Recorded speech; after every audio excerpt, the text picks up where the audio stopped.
मतलब नहीं ले रहे हैं, उसको हम किस में लेते हैं, विभक्ति के रूप में लेते हैं। अब विभक्ति क्या होती है? वाक्य में क्रिया के साथ कारक का संबंध बताने के लिए जिन शब्दों के साथ विभक्तियां लगाई जाती है। मैम कौन सा बुक है? बेटा आप लोग माइक म्यूट करिए। मैम कौन सा बुक है? बेटा आपकी क्लास 8 की बुक का ही है, पीछे में page number 65। Ma'am please screen दीजिए ना उसकी। मैम उस पेज मैम संस्कृत है क्या? बेटा मुझे आपका वॉइस क्लियर नहीं आ रहा है। आप कोई भी एक सभी लोग माइक म्यूट करिए और जिनको जो भी डाउट है सिर्फ वो अपना माइक ऑन करके बात करिए। मैम आप जो पेज नंबर 55 बोल रहे हो ना, उसका पेज आप प्लीज स्क्रीन में दे दीजिए ना। बेटा पेज 65 उसी का तो बेटा वो पेज का ही तो प्रिंट यहाँ पर आपको पिक दिखाई दे रहा है। तो मैम उसके नीचे वाला वो है कि ये ऊपर वाला ही है? देखो पेज 65 में हो सकता है आपके बुक में पेज कुछ और हो, क्योंकि न्यू एंड जो ओल्ड एंड न्यू जो इसमें एडिशन होता है उसमें हो सकता है पेजेस आगे पीछे हो। उसमें आप टॉपिक देखेंगे, आपको दिख रहा होगा इस तरह से टॉपिक लिखा होगा कारक। मैम संस्कृत ग्रामर है क्या? हाँ संस्कृत की ही बुक जो आप लोग अभी डेली पढ़ते हो ना, डेली जो हम संस्कृत पढ़ते हैं, मनोरमा जो आपकी बुक है, उसी बुक में पीछे आप देखेंगे तो आपको दिख जाएगा ये। ठीक है, जो इसके पहले हमने आपको लकार पढ़ाया था ना, लकार के जस्ट बाद वाला टॉपिक है ये कारक। और नहीं भी आपको दिखाई दे रहा है बुक में तो नो प्रॉब्लम, आपको पिक तो दिखाई दे रही है ना, पिक में देखकर सिर्फ आप समझिए। बाकी का जितना भी रिटर्न क्वेश्चन होगा वो मैं आपको व्हाट्सएप पे सेंड करूंगी। ठीक है, ओनली आप अभी लाइव क्लासेस में सिर्फ सामने जो दिखाई दे रहा है उसे ध्यान दीजिए। एडिशन है मेरे पास। माइक म्यूट कर दीजिए आप लोग। आगे देखते हैं, आपको मैंने जैसे बताया विभक्ति के बारे में, वाक्य में क्रिया के साथ कारक का संबंध बतलाने के लिए शब्दों के साथ विभक्तियां लगाई जाती है। मतलब यहाँ पे क्या बता रहे, क्रिया के साथ कारक का संबंध। अभी मैंने बताया क्रिया और कारक का क्या संबंध है।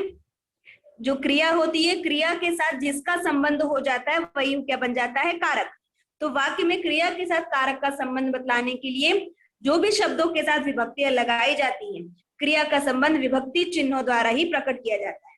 अब यहाँ पे विभक्ति चिन्ह हम सभी ने अपने पिछले 6वीं 7वीं वाली क्लास में भी पढ़ा है। विभक्तियां जो होती है, प्रथमा, द्वितीय, तृतीय, चतुर्थी, पंचमी, षष्ठी, सप्तमी, इस तरह की आपकी विभक्ति होती है जिसको हम लिखते हैं। ठीक है, वो सभी हमारे क्या रहते हैं, जैसे शब्द रूप में आप लोग लिखते हैं, शब्द रूप में जैसे आप सप्तमी और संबोधन तक के शब्द जो है विभक्तियां होती है, वैसे इसमें भी विभक्तियां चलती हैं। ठीक है, प्रथमा विभक्ति, द्वितीय विभक्ति, एक वचन, द्विवचन, बहुवचन, इस तरह से कारक में भी होते हैं। इतना क्लियर हुआ कि कारक क्या है?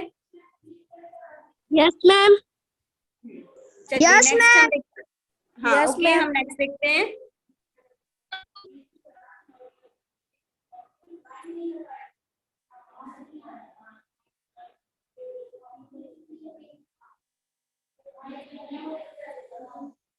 नेक्स्ट आपको ये पेज दिखाई दे रहा होगा। इस पेज में आपको दिखाई दे रहा है ऊपर विभक्ति, कारक, चिन्ह, एक वचन, द्विवचन, बहुवचन, सभी को दिखाई दे रहा है। जैसे यहाँ पर आपको दिख रहा है विभक्ति, कारक, चिन्ह, है ना। तो यहाँ पर देखिए प्रथमा विभक्ति, प्रथमा विभक्ति में कारक में क्या होता है, कर्ता, और उसका चिन्ह क्या होता है, ने। मतलब किसी शब्द में यदि ने शब्द जुड़ा है, इसका मतलब वो उसमें कारक है, वो कर्ता कारक होगा। ठीक है, द्वितीय में देखेंगे को आएगा, मतलब किसी भी वर्ड में, किसी भी सेंटेंस में, वाक्य में आपको को दिखाई दे तो वो क्या है, कर्म कारक है। जहां से, के द्वारा, क्या दिखाई दे, से लिखा हो, के द्वारा दिखाई दे, जैसे यहाँ पर ये दिख रहा है ना, से के द्वारा, ये आपका से के द्वारा, तो वहां पर करण कारक है। को के लिए, यहाँ पर आपको दिखाई दे रहा है को के लिए, ये वाला, तो वो किसके लिए होता है, संप्रदान कारक। कहीं पर से दिखाई दे, ठीक है, तो वो अपादान होता है। का, के, की दिखाई दे तो वहां पर संबंध बताया जा रहा है। में, पर दिखाई दे, वहां अधिकरण वाला कारक दिखाया जाता है। और हे, अरे जो है उसमें संबोधन कारक दिखाई देता है। समझ में आया इतना? ये आपको याद करना होगा। कारक और कारक के जो चिन्ह होते हैं उसको याद करना होता है। कर्ता ने, कर्म को, करण से, के द्वारा, संप्रदान को के लिए, अपादान से, संबंध का के की, अधिकरण में पर और संबोधन हे अरे। ये आपको याद करना होता है, तभी समझ में आता है। जैसे किसी वाक्य में जुड़ा है या फिर को जुड़ा है तो इसमें पूछा जाता है कि कौन सा कारक है, तब वहां पर आपको बताना होगा इसमें कर्ता कारक है। किसी सेंटेंस में, किसी वाक्य में पर में से कोई भी शब्द से आता है तो वहां पर आपको बताना पड़ेगा अधिकरण यहाँ पर कारक है। ठीक है, इतनी चीजें आप लोग को समझ में आ गई? Yes ma'am. ये आपको याद करना होगा बेटा, याद करके ही समझ में आता है। अगला हम देखते हैं इसका प्रयोग और नियम, मतलब कारक को किस तरह से प्रयोग किया जाता है। पहला यहाँ पर देखते हैं कर्ता कारक। कर्ता कारक में प्रथमा विभक्ति बताई गई है कि कर्ता कारक में कौन सी विभक्ति होती है, प्रथमा विभक्ति में बनते हैं वाक्य। ठीक है, यहाँ पर बताया गया कर्तृवाच्य के कर्ता कारक में प्रथमा विभक्ति होती है। यहाँ पर बताया गया कर्ता, जैसे एग्जाम्पल के रूप में बताया गया, यथा मतलब एग्जाम्पल होता है। छात्र कथाम कथयति, मतलब छात्र क्या कर रहा है, कथा जो है कथा को बोल रहा है, कह रहा है। ठीक है, तो यहाँ पर आपको क्या बताया गया है, ये आपको एक उदाहरण दिया गया है कि कृतवाच्य के कर्ता कारक में प्रथमा विभक्ति, यहाँ पर कौन सी विभक्ति दिखाई दे रही है, प्रथमा विभक्ति दिखाई दे रही है। अगला आपको बताया गया कर्मवाच्य के कर्म में प्रथमा विभक्ति होती है। कर्मवाच्य में जब आ जाए तो कर्मवाच्य में कौन सा शब्द होता है, को, क्या होता है, को होता है। तो यहाँ पर क्या बताया, उसमें भी क्या होती है, प्रथमा विभक्ति होती है। जैसे कि उदाहरण के रूप में बताया गया ग्रंथः पठ्यते, क्या बोला है, ग्रंथः पठ्यते, तो ये भी क्या होती है, प्रथमा विभक्ति ही होती है।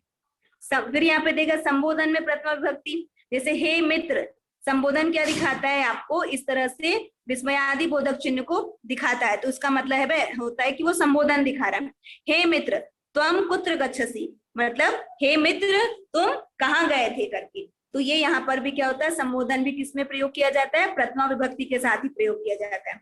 फिर यहाँ पर आपको बता रहे हैं इति शब्द के योग में प्रथमा विभक्ति होती है, मतलब कहीं पर जैसे इति शब्द का भी प्रयोग कहीं किया गया है तो वो किसमें आता है, प्रथमा विभक्ति के साथ ही प्रयोग किया जाता है। जैसे जनाः इमं राम इति कथयन्ति, मतलब लोग ये राम है और ये इस तरह से कहते हैं। तो यहाँ पर भी आपको क्या दिखाई दे रहा है, प्रथमा विभक्ति दिखाई देती है। इतना सबको क्लियर हुआ? Yes ma'am. Yes ma'am. Yes ma'am. Yes ma'am. Yes आगे देखते हैं।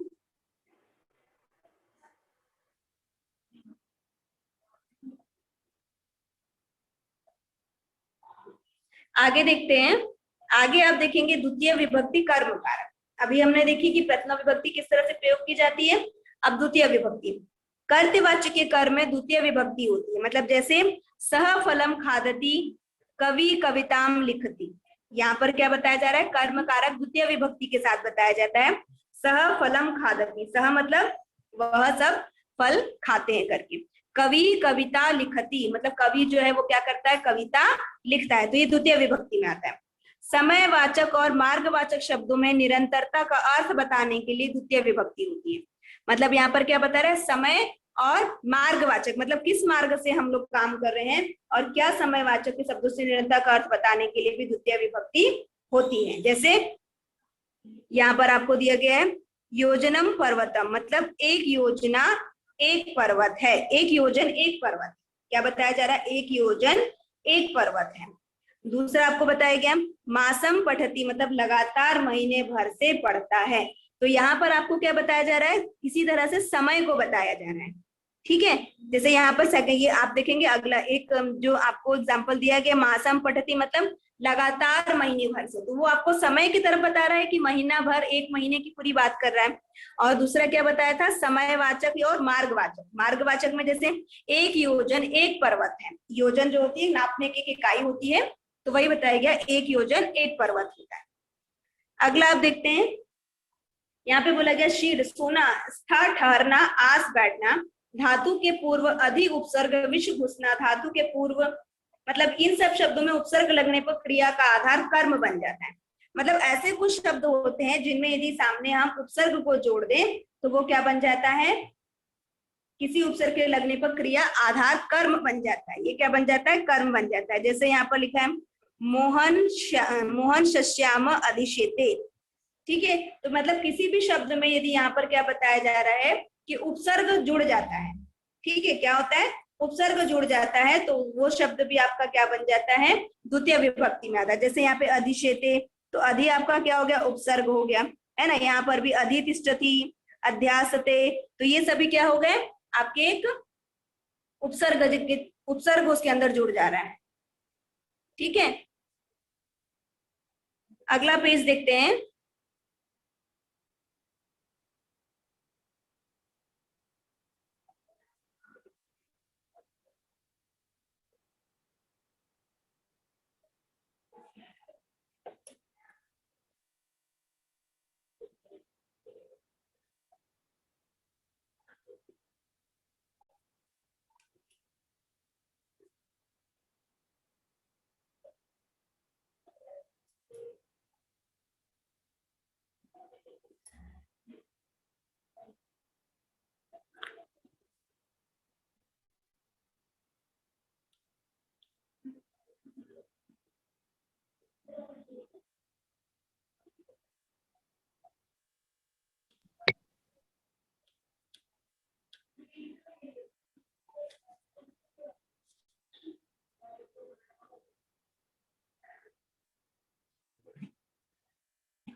अब आप लोग को ये पेज दिखाई दे रहा है?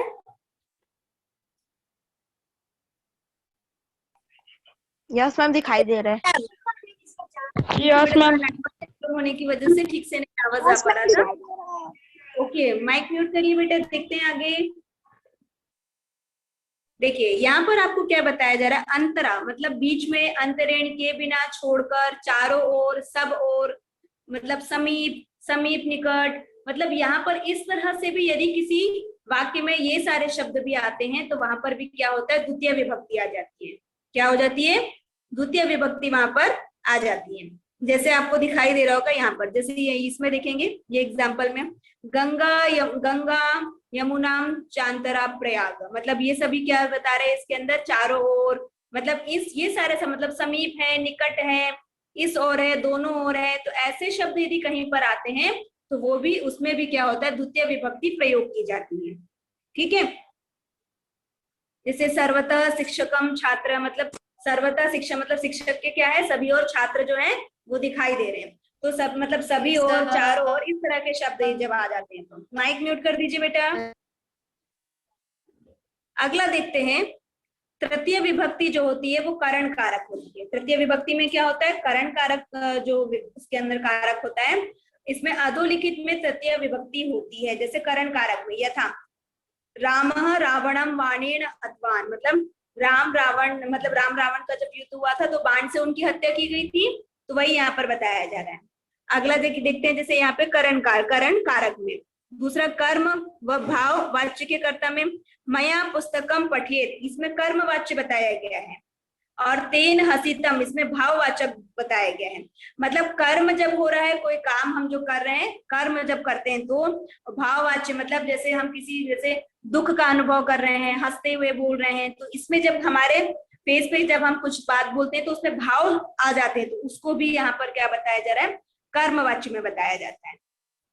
जिस विकृत अंग में विकार हो उसे वाचक शब्द में प्रयोग किया जाता है। ठीक है, जैसे पादेन अक्षराकाण कर्णाभ्याम वधीर, इस तरह से, मतलब यहाँ पर क्या बताया जा रहा है, विकृत अंग में विकार हो, मतलब जब किसी चीज में विकार उत्पन्न हो जाता है, जो चीज ठीक ना हो, खराब हो, तो वहां पर विकार जब होता है तब उसमें बताया जाता है। अगला कारण हेतुवाचक शब्द में परिश्रमेण धनम, मतलब ये क्या है, कारण है, मतलब यहाँ पर क्या बोला जा रहा है, कारण हेतुवाचक शब्द, मतलब परिश्रमेण धनम, यहाँ पे कारण बताया जा रहा है कि परिश्रम से। बेटा आप ये सब कुछ मत कीजिए। अगला बताया जा रहा है फल प्राप्ति के लिए। फल प्राप्ति में आपको क्या बताया जा रहा है कि कार्य पूर्णता के अर्थ में काल एवं मार्गवाची शब्द, यहाँ पर क्या बताया जा रहा है, फल प्राप्ति। जैसे सप्तभी दिने निरोग जाता, मतलब 7 दिन में निरोग जो है मतलब उसको वो रोगी जो है वो ठीक हो जाता है या निरोग बन जाता है। तो यहाँ पर क्या बताया रहा है, यहाँ भी समय को बताया जा रहा है, काल बताया जा रहा है, समय बताया जा रहा है, मार्गवाची शब्द का प्रयोग कर रहे हैं। अगला इसमें आपको दे रहा है साथ अर्थ वाले सह, साकम, सार्ध, समम आदि अवयव शब्दों के योग में। मतलब इसके पहले मैंने आपको अवयव शब्द पढ़ाए होंगे, अवयव शब्द आपने क्लास 6 में भी पढ़ा होगा कि ऐसे कुछ शब्द रहते हैं जिनको किसी भी विभक्ति में प्रयोग किया जाए तो वो चेंज नहीं होते। मतलब वो किसी भी विभक्ति में, जैसे प्रथमा, द्वितीय, तृतीय, चतुर्थी विभक्ति, किसी भी विभक्ति में आप प्रयोग करो वो जैसे हैं वैसे ही बने रहते हैं। जैसे सह मित्रेण सह गच्छति, सीताया साकम रामम वनम गतः, ऐसे शब्द होते हैं जिनको हम क्या कर सकते हैं, बदल नहीं सकते, उनको हम क्या बोलते हैं, अवयव। तो ऐसे अवयव शब्द जब आ जाते हैं तो वो भी क्या होते हैं, चेंज नहीं होते।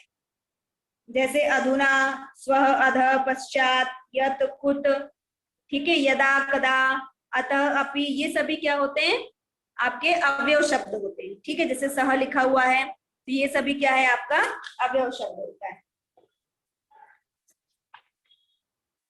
अगला देखते हैं,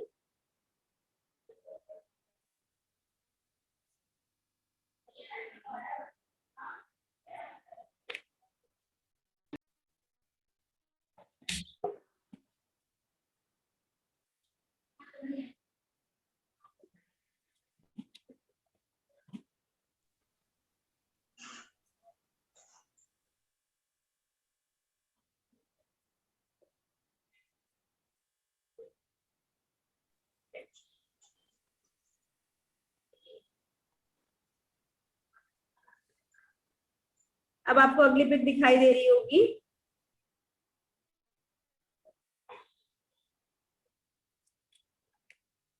अगला आपको बताया जा रहा है इसमें कि पृथक बिना, मतलब अलग किए बिना, नाना शब्दों के योग में द्वितीय, तृतीय और पंचमी में से कोई भी विभक्ति हो सकती है। मतलब यहाँ पर क्या बोल रहे हैं कि हम किसी भी वाक्य को पृथक किए बिना, ठीक है, जैसे यहाँ पर आपको दिखाई दे रहा होगा ये वाले शब्द, जलह जलेन जलात व बिना को अपी ना जीवित। मतलब यहाँ पर क्या बोल रहे हैं कि बिना जल के क्या हो सकता है, कोई भी जीवित नहीं रह सकता।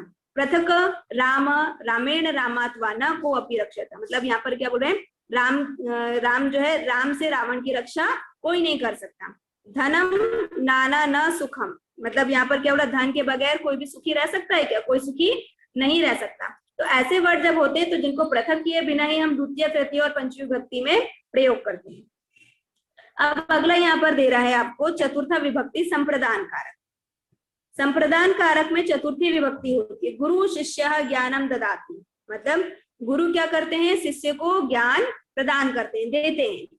यथा ता देना, रुच अच्छा लगना, स्पर्श इच्छा करना, धारी धार्यति धारण करना, कि योग में चतुर्थी विभक्ति होती है। मतलब ऐसे कुछ शब्द होते हैं जहां पर हम क्या कर सकते हैं, चतुर्थी विभक्ति का प्रयोग करते हैं। ठीक है, इसके कुछ उदाहरण आपको दिए गए हैं। उसके बाद आपको यहाँ पर दिखाई दे रहा है पंचमी विभक्ति अपादान।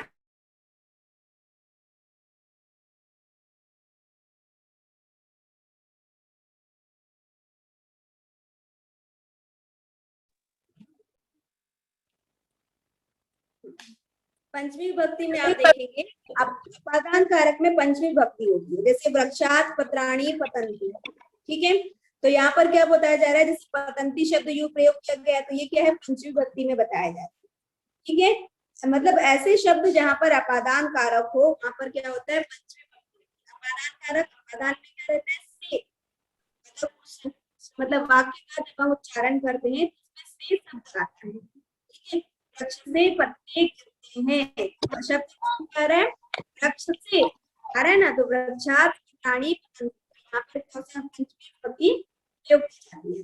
वृक्ष से पत्ते गिरते हैं, तो यहाँ पर क्या है, अपादान कारक प्रयोग किया जाता है। ठीक है, इस तरह से जिसमें नियम पूर्वक विद्या ग्रहण की जाए, मतलब जब नियम पूर्वक विद्या ग्रहण की जाती है तब भी पंचमी विभक्ति प्रयोग की जाती है। जहां से कोई वस्तु उत्पन्न होती है, जैसे गंगा कहाँ से निकली है, गंगा हिमालय से निकली, तो गंगा हिमालयात प्रभवती, यहाँ पर भी हम क्या करते हैं, पंचमी विभक्ति प्रयोग करते हैं। अगला देखते हैं,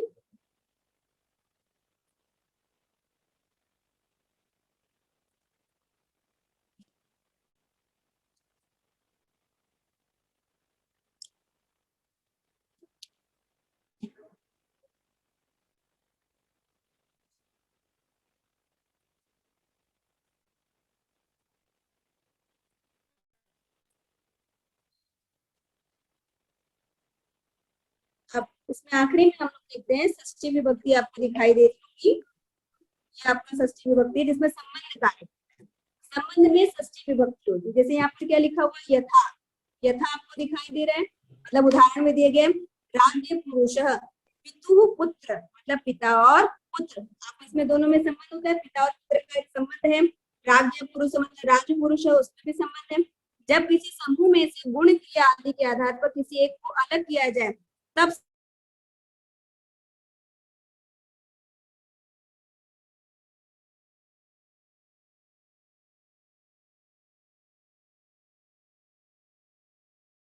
यहाँ पर क्या होता है, षष्ठी विभक्ति आ जाती है। ठीक है, जब किसी समूह से हम क्या करते हैं, गुण क्रिया आदि के आधार पर किसी एक को अलग किया जाता है तब। ठीक है, तो यहाँ पर आप लोग देखेंगे कि कुछ शब्द यहाँ पर आपको बताए गए हैं, जैसे कविना, कविशुवा, कालिदासा, मतलब कवियों में कालिदास जो है वो श्रेष्ठ हैं। तो यहाँ पर समूह के गुण के बारे में यहाँ पर बताया जा रहा है, क्या गुण है उनका, श्रेष्ठ है। किसमें, कवियों में कालिदास जो है वो श्रेष्ठ हैं। इस तरह से अगला जो आपका दिखाई देता है वो सप्तमी विभक्ति आपकी बताई जा रही है।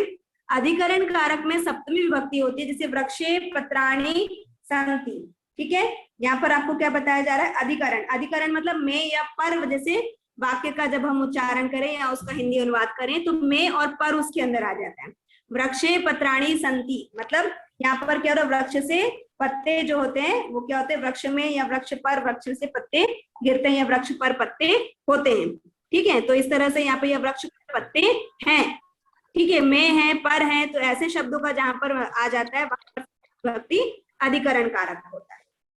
ठीक है, इस तरह से आपका यहाँ पे कारक जो होता है आपको मैंने एक्सप्लेन किया हुआ है, और इसके लिखने का जो क्वेश्चन है वो मैं आपको व्हाट्सएप पे सेंड कर दूंगी। ठीक है, और किसी को कोई doubt?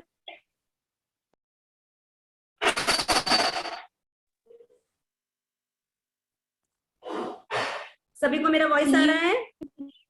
Yes ma'am. Yes ma'am.